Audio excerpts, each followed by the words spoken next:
ನಮಸ್ಕಾರ ವೀಕ್ಷಕರೇ. ಇವತ್ತಿನ ಒಂದು ಮಾಹಿತಿ ಏನಂತಂದರೆ, ಬ್ಯಾಂಡೇಡ್ ಅಥವಾ ಗಾಯದ ಪಟ್ಟಿ. ನಮಗೆ ಸಾಮಾನ್ಯವಾಗಿ ಯಾವುದೇ ಚಿಕ್ಕ ಪುಟ್ಟ ಗಾಯಗಳಾದಂಥ ಸಮಯದಲ್ಲಿ ಅವುಗಳನ್ನು ಧೂಳಿನಿಂದ ರಕ್ಷಿಸೋಗೋಸ್ಕರ, ಹಾಗೆಯೇ ಸೂಕ್ಷ್ಮಾಣು ಜೀವಿಗಳಿಂದ ರಕ್ಷಿಸೋಕ್ಕೋಸ್ಕರ ಏನು ಗಾಯ ಆಗಿರ್ತದೆ ಅದನ್ನು ಬೇಗನೆ ವಾಸಿ ಮಾಡೋಕ್ಕೋಸ್ಕರ ನಾವು ಉಪಯೋಗ ಮಾಡುವಂತಹ ಗಾಯದ ಪಟ್ಟಿ ಅಥವಾ ಬ್ಯಾಂಡೇಡ್ ಇದು ಹೇಗೆ ಇದನ್ನು ತಯಾರು ಮಾಡಿದರು ಅಥವಾ ಯಾವಾಗ ಪ್ರಾರಂಭ ಆಯಿತು ಅನ್ನೋದ್ರ ಬಗ್ಗೆ ಒಂದು ಚಿಕ್ಕ ಮಾಹಿತಿಗಳನ್ನ ಇವತ್ತಿನ ಈ ಒಂದು ವಿಡಿಯೋದಲ್ಲಿ ತಿಳಿದುಕೊಳ್ಳೋಣ. ಅಮೇರಿಕ ಸಂಯುಕ್ತ ಸಂಸ್ಥಾನದ ಪ್ರಸಿದ್ಧ ಔಷಧಿ ತಯಾರಿಕಾ ಸಂಸ್ಥೆ ಆದಂತಹ ಜಾನ್ಸನ್ ಆ್ಯಂಡ್ ಜಾನ್ಸನ್ ಕಂಪ್ನಿಯಲ್ಲಿ ಅಲ್ಲೇ ಡಿಕ್ಸನ್ ಎಂಬತ್ತ ಕೆಲಸ ಮಾಡ್ತಾ ಇದ್ದ ಇವನು ಮದುವೆ ಆಗ್ತಾನೆ. ಜೋಸೆಫಿನ್ ಎಂಬ ಮದುವೆ ಆಗ್ತಾನೆ. ಮದುವೆ ಆದ ನಂತರ ಹೆಂಡತಿ ಆದಂಥ ಜೋಸೆಫಿನಾಗಿ ಒಂದು ವಿಚಿತ್ರವಾದ ಕಾಯಿಲೆ ಆರಂಭ ಆಗ್ತದೆ.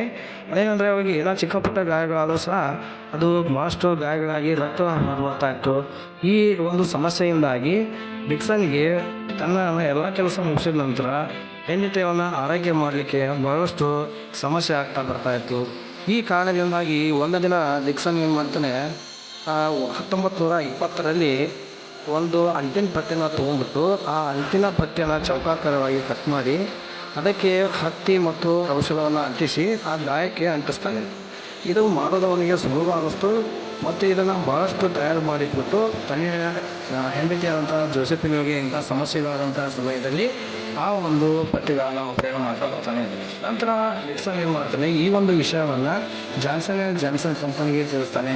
ಆ ಜಾನ್ಸನ್ ಆ್ಯಂಡ್ ಜಾನ್ಸನ್ ಕಂಪನಿಯವರು 1923ರಲ್ಲಿ ಬ್ಯಾಂಡೇಡನ್ನು ಬಿಡುಗಡೆ ಮಾಡ್ತಾರೆ. ಬ್ಯಾಂಡೇಡನ್ನು ಬಿಡುಗಡೆ ಮಾಡಿದ ನಂತರ ಆ ಒಂದು ಬ್ಯಾಂಡೇಡ್ ಸುಮಾರು ಭಾಳಷ್ಟು ಉದ್ದವಾಗಿರ್ತಕ್ಕಂಥ ಕಾರಣ, ಅಗಲವಾಗಿರ್ತಕ್ಕಂಥ ಕಾರಣ ಎಲ್ಲ ಜನರು ಮೊದಲಿಗೆ ನಿರಾಕರಣೆಯನ್ನು ಮಾಡ್ತಾರೆ.